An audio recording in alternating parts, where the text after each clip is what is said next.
there are lots of great startups that have emerged over the last several years. They've done some absolutely wonderful work. But then with the changing times, with the pandemic and so on and so forth, I think they are also looking to pivot. They're looking for help. They're looking to do different things just to kind of continue their trajectory, continue to grow. So they are probably the ones that we should be helping the most, because they will be the success stories that have come out of the economic conditions, and they will be the role models for several other startups. So letting them fail is not something that we can look out as an ecosystem. So I think it's important for us to do that. Now the question becomes, do these startups think that they need help?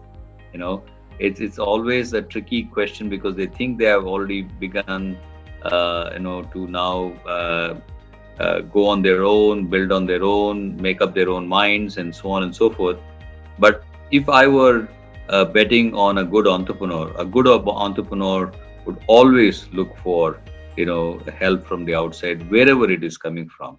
And if it's something that is coming from a very credible organization, a good set of mentors who are well-intentioned, well-knowledged, and so on and so forth, I think the startups should grab it with both their hands.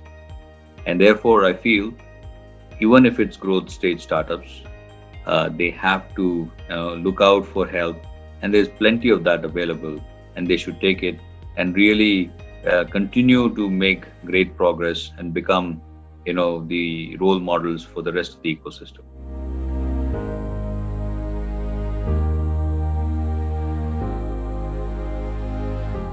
In terms of mentoring, again, going back to my days as an entrepreneur, I felt that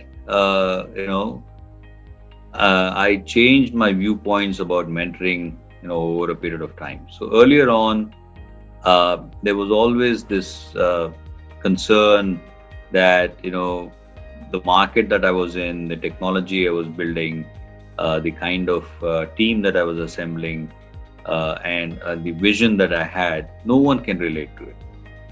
And therefore, I felt my problems were my problems alone, and only I can solve them. So the ability for you to be take help from outside is not necessarily there in a lot of entrepreneurs.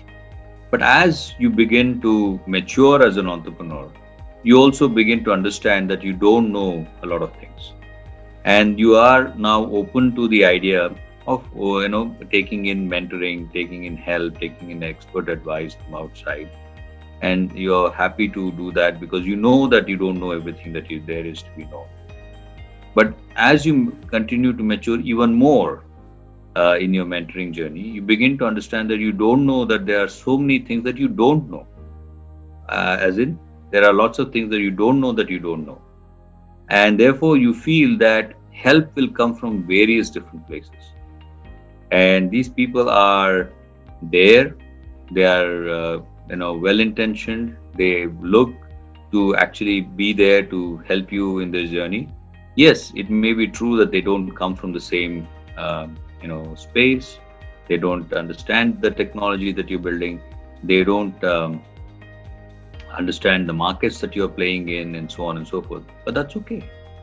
In fact, the pure essence of entrepreneurship is the same wherever it may be. It be it in a tech startup, maybe a social startup, maybe medium, small, medium, macro, small, medium industries. It doesn't matter. All of them are operating to the same set of principles. And so getting that kind of objective, getting that very pointed feedback from people outside of you is absolutely important wherever you are in your journey. So mentors have a place. It's the maturity of the entrepreneurs to absorb that advice, that guidance, and that well-intentioned feedback to actually make themselves better as they go along. Because entrepreneur journey is fraught with risks. fraught with ups and downs. And if you don't have some people that are, friend, philosopher, guide, then you're bound to feel that, yeah, it's going to be very difficult for you to make progress and be a successful entrepreneur.